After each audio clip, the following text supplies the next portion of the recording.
మా ఆయన అందులో కలుపుకక్క. ఆయన అందరిలాంటి వాడు కాదు. ఇంకా నీకు తెలిసి రాలేదా? సరే, నీకు ఇంకొక అవకాశం ఇస్తాను. ఈసారి పందెంలో ఓడిపోతే మాత్రం 500 తీసుకుంటాం, లేదంటే వదిలేస్తాం. ఇంకొక రకం దోశ వేయాలా?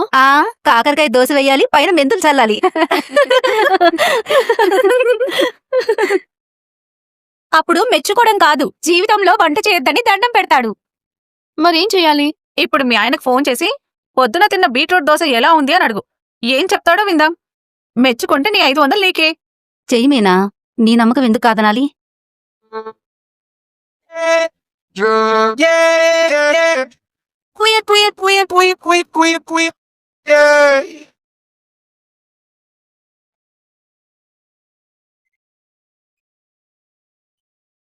ఏంటి కొంపలు మునిపోయినట్టు మళ్ళీ మళ్ళీ ఫోన్ చేస్తున్నావు?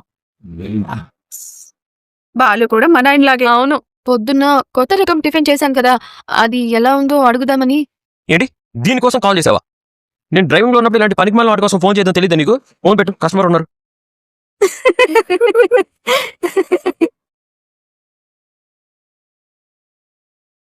నువ్వేం బాధపడకు మీనా, ఇవన్నీ మాకు మామూలే. ఇదిగో ఒక 500.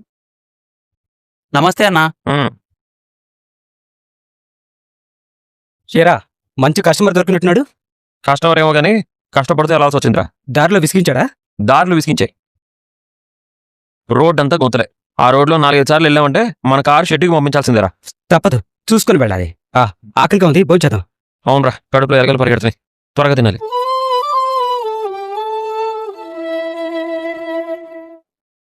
బాబాయ్, ఏం స్పెషల్? సాంబార్ రైస్.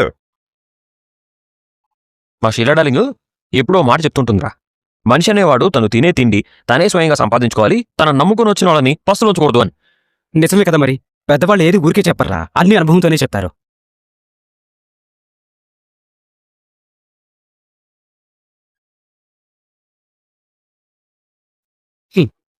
క్యారేజ్ చూస్తే అన్నం తినాలనే ఆశ చచ్చిపోతుందిరా. ఈ పచ్చడి పెరుగు తిని ఎలా బ్రతకాలి? ఓపిక లేక ఇలా చేస్తుందో, ఒళ్ళు బతికించి ఇలా చేస్తుందో అస్సలు అర్థం కావట్లేదురా. రోజు నా మొహన్ ఇదే కొడుతుంది నా పెళ్ళాం. నాకు అలాంటి బాధ ఏం లేదురా. భోజనం విషయంలో మా మీనా బంగారం. నా కర్రీ నీకు ఇస్తానులే. నువ్వు లక్కీరా బాలు, బాగా వండిపెట్టే భార్య దొరికింది. దేనికైనా రాసిపెట్టుంటారా. పోయిన జన్మలో పుణ్యం చేసుకుంటే ఈ జన్మలో ఇలాంటి భార్యలు దొరుకుతారంట. అయినా అందరికీ అదృష్టం దొరకదులే. ఇదేంటి దోసపిండి ఉంది, పల్లీలు,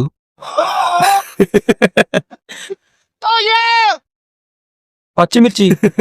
రేయ్, స్టవ్ దోసిపోయిన కూడా పంపించిందేమో చూడరా. నోర్మీరా. నువ్వు అన్నది కరెక్టే, ఎంత అదృష్టం మాకు లేదు. పోయిన జన్మలో నువ్వేదో పుణ్యం చేసుకుంటావు, అందుకే ఈ జన్మలో ఇలాంటి భార్య దొరికింది. ఇలాంటి వాటికి పోయిన జన్మలే అక్కర్లేదురా, ఈ జన్మలోనే, అది కూడా ఈ రోజే నేనేదో పొరపాటు చేసుంటాను, అందుకే ఇలా పెట్టి పంపించింది.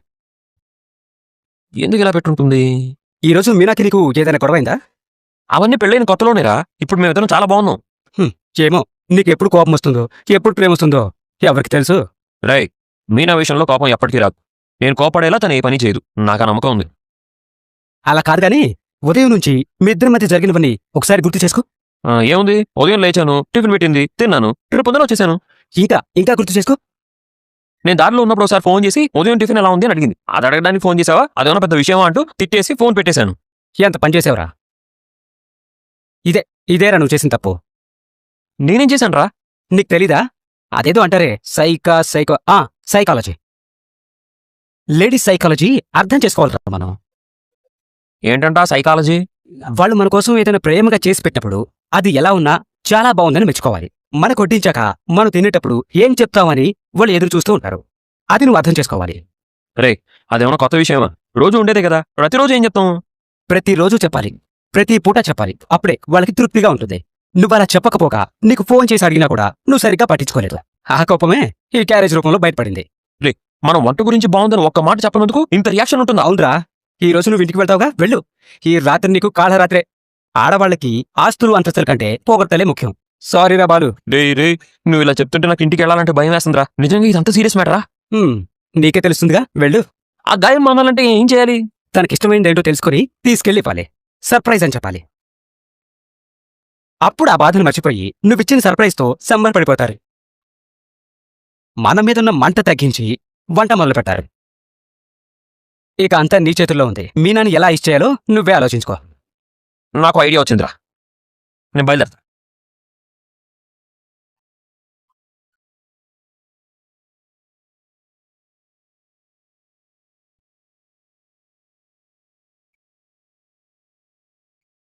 వదినా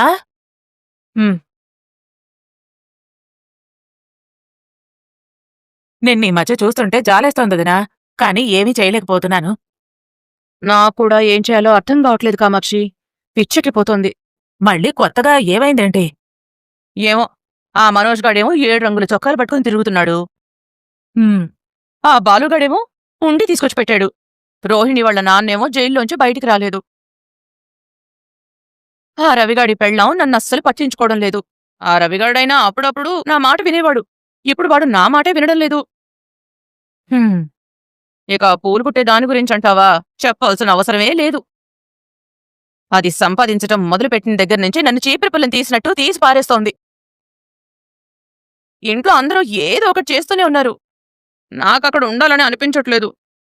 ఊరుకో వదినా, బాధలన్నీ ఇలా ఊపిరి బిగపెట్టి చెప్తున్నావు. ఇంట్లో కొడుకు కోడళ్ళు సంపాదిస్తున్నప్పుడు నీకేమైంది? కాలు మీద కాలేసుకుని హాయిగా బతకా. నా కాలు మీద నేను కాలేసుకోవడం ఏమో గాని వాళ్ళిద్దరూ తల ఓ కాలేసి నన్ను అణిచిపెట్టేసినట్టు అనిపిస్తోంది. నాకు బ్రతకాలనే అనిపించట్లేదు. జీవితం మీద ఆశ చచ్చిపోతుంది. నేనిలా ఒంటరిగా సుఖంగానే ఉన్నా. నేనక్కడ అందరిలో ఉన్నా కూడా మనశ్శాంతి లేకుండా ఉన్నాను. ఇక్కడ డాన్స్ క్లాస్ పెట్టి ఎంతో కొంత సంపాదిద్దాం అనుకుంటే ఇక్కడికి పిల్లలెవరూ రారు. ఏం పర్లేదులే వదినా, మనం బోర్డు పెట్టుకుని మరీ ఎదురు చూస్తున్నాం కదా, నెమ్మదిగా వస్తారులే. నెమ్మదిగా వస్తారని ఉసూరుమంటూ కూర్చుంటే ఎలా కామాక్షి? తొందరగా పిల్లలకి భరతనాట్యం నేర్పించి నాకంటూ ఓ సొంత గుర్తింపు తెచ్చుకోవాలి. లేకపోతే ఆ ఇంట్లో నాకు విలువే ఉండదు. వదినా, నా దగ్గర ఒక ఆలోచనుంది. ఏంటి? ఇంకో స్వామీజీయా?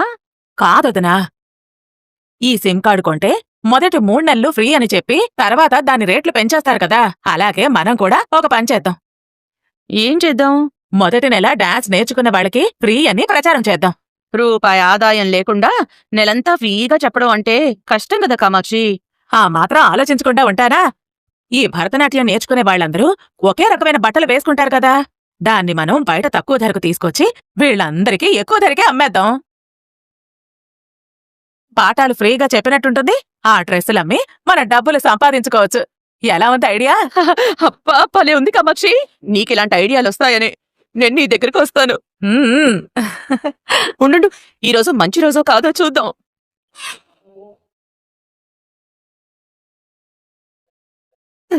కామాక్షి, అయ్యో, ఈ రోజు ఏకాదశి, చాలా మంచి రోజు. అదేదో ఈ రోజే మొదలు పెట్టేద్దాం. ఆగొదినా, లేడికి లేచిందే పరుగు అన్నట్టు ఉంటావు. వెడదాంలే, ముందా కాఫీ తాగు. సరే.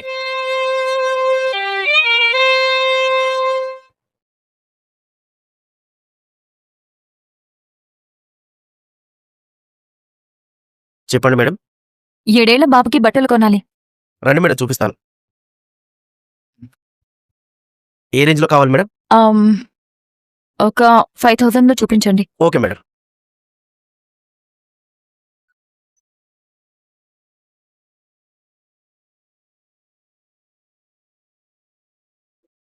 మేడం ఏం కావాలి మేడం? భరతనాట్యం ప్రాక్టీస్ డ్రెస్సులు చూపించండి. మీకా మేడం? ఆహా, మా దగ్గర నేర్చుకోవడానికి వచ్చే పిల్లలకి. చూపిస్తాను మేడం. మీకు బట్టలు ఏ రేంజ్లో కావాలి?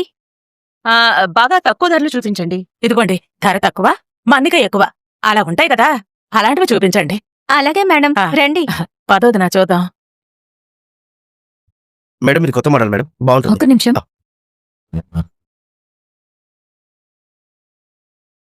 చింటూ, నీ బర్త్డేకి డ్రెస్ తీసుకుందామని వచ్చానురా. చూస్తావా? ఆగు, ఇది చూడు, ఇది బాగుందా?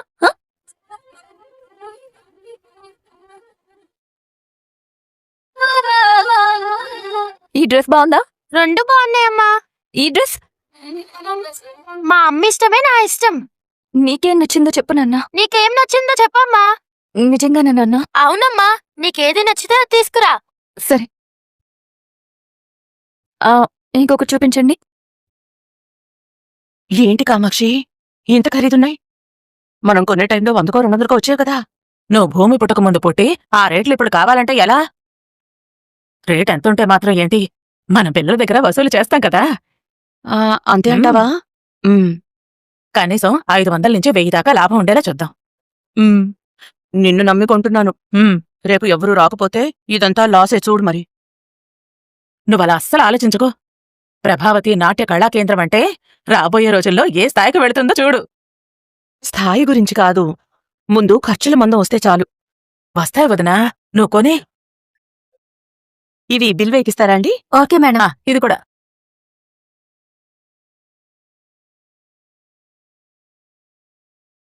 సార్, ఇవి బిల్లు వేయండి సార్. అలాగే.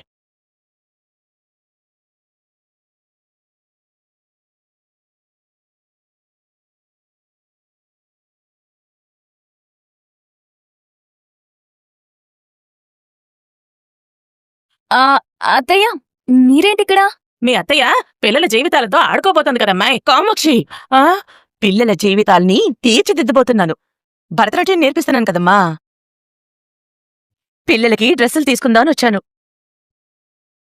డ్రెస్ మీద కొంత లాభం పెట్టుకుని పిల్లలకు అమ్ముదామని ప్లాన్ చేశావు. సూపర్ ఐడియా కదా.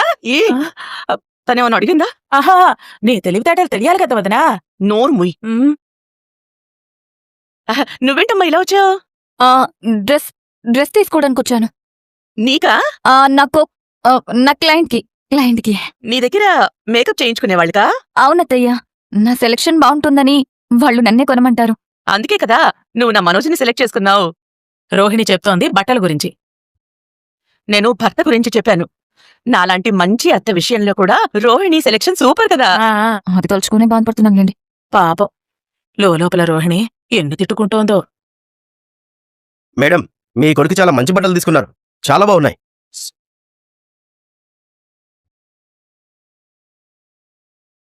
సార్, బిల్లే సార్. అలాగే.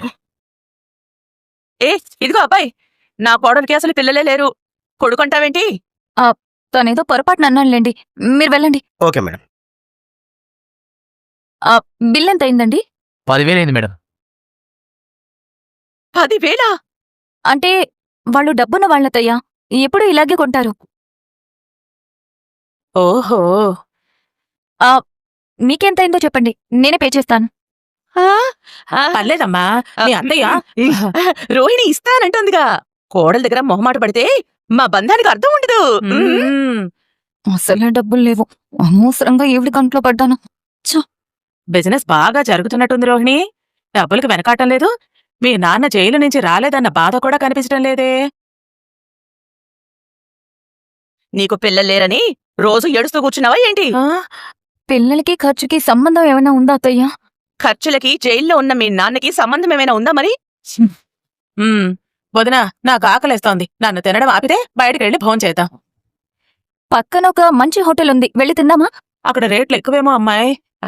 పర్లేదు, మన రోహిణి ఉంది కదా. మనం కోడల దగ్గర మొహమాట పడితే మన బంధానికే అర్థం ఉండదు కదా. మేడం తీసుకోండి. మేడం. వెళ్దాం పదండి.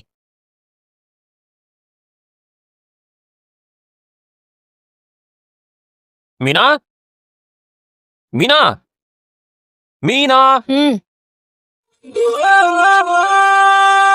నిన్నే పిలిచాను. నేనే వచ్చాను. ఆ చిరునవ్వేది? దోశల్లోకి చట్నీ చేశాను. చిరునవ్వునా?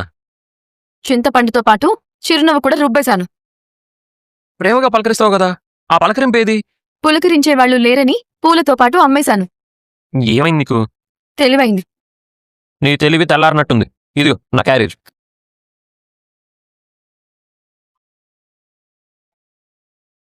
ఇంకా మంట చల్లారినట్టు లేదు. ఇవాళ అనుకోకుండా బయట తినేశాను మీనా. అంటే ఈ క్యారేజ్ తెరవనే లేదా? లేదు. ఇందులో ఏం పెట్టానో చూడనే లేదా? ముద్దులన్నీ మూటగట్టి పెట్టావా? చిరునవ్వు చట్నీ పెట్టావా? చూడనే లేదే. ఏ మీనా, ఆగాగు, నీకోసం ఒకటి తెచ్చా, అదేంటో చెప్పుకో. ఒకటి? ఇప్పుడు మీరే అన్నారుగా ఒకటి తెచ్చానని. ఒకటంటే ఒకటి కాదు, ఒంటి మీద వేసుకునే ఒకటి. ఇవాళ నేను ఒక ఊరు వెళ్ళాను, అక్కడ పట్టు చీరలు అమ్ముతున్నారు. నీకోసం ఒక చీర తెచ్చాను, ఇదిగో చూడు. మంచిది, నాకు పనుంది. ఆగాగు, నీకోసం నేను చీర తీసుకొస్తే సంతోషపడకుండా అలా వెళ్ళిపోతావేంటి? ఏం చేయాలి? బాగుంది అని మెచ్చుకోవాలి. మెచ్చుకోకపోతే? నేను నొచ్చుకుంటాను. మేము అంతే, మాకు అలానే ఉంటుంది. మేము కూడా నొచ్చుకుంటాం, మేము చిన్నపుచ్చుకుంటాం. మీకోసం నేను బీట్రూట్ దోశ చేశాను తెలుసా? పొద్దున్న నువ్వు నాకు బీటేసావా? చిచి, బీట్రూట్ దోశ వేసావా? కనీసం అదేంటి అని కూడా అడగలేదు. పసా నమిలి వెళ్ళిపోయారు. పసపస నవ్వులు వెళ్ళిపోయానా? మీకు నచ్చుతుందని, మెచ్చుకుంటారని ఎంతో ఆశపడ్డాను. అనవసరంగా 500 పందెం కూడా వేసి ఓడిపోయాను. దోశ మీద పందెం వేసావా? నా మొగుడి ప్రేమ మీద పందెం వేశాను. అది నాకేం తెలుసు? తెలిస్తేనే మెచ్చుకుంటారా? అసలు ఎవరితో పందెం వేసావు?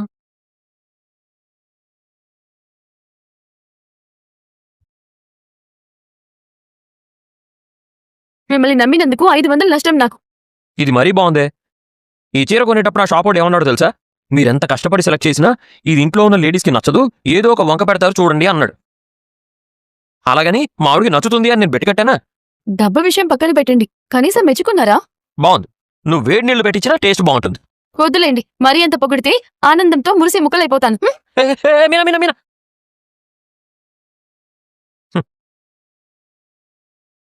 ఇదిగో ఇలా అయితే నేను వెళ్ళిపోతాను. దోశని మెచ్చుకోకపోతే చీర తెచ్చినా చీరేస్తారా? ఇదెక్కడ చోద్యం? వీళ్ళు ఉప్మా పెట్టినప్పుడు తిని చచ్చానే, కనీసం ఆ విశ్వాసం కూడా ఉండదా? బెదిరించడం వీళ్ళకేనా? మాకు కూడా వచ్చు. వెళ్ళిపోతా. ఇదిగో ఇప్పుడు నువ్వు బయటికి రాకపోతే నేను బయటికి వెళ్ళిపోతా. వెళ్తున్నా వెళ్తున్నా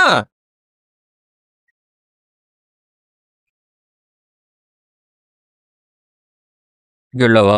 చిరాకు పడి వెళ్ళిపోయావు అనుకున్నాను. చీర బాగుంది. అంటే నేను బాలేనా? ఈ చీరలో నువ్వు బాగున్నావు. షోకేస్లో బొమ్మలా ఉన్నావు. 2 పెద్ద పెగ్గులేస్తే ఎంత మత్తుగా ఉంటుందో అంత మైకం కమ్మేస్తుంది. మీ బుద్ధి పోనిచ్చుకున్నారు కాదు. ఇక నుంచి నువ్వు ఏది పెట్టినా లొట్టలు వేసుకుంటూ తింటాను, సరేనా? ఇది మొగుళ్ళకున్న శాపం. పాపం. అంత లేదు, నేనేం చేసినా ప్రేమతోనే చేస్తాను. మెచ్చుకోకపోతే ఆ ప్రేమ దోమలా ఎగిరిపోతుందా?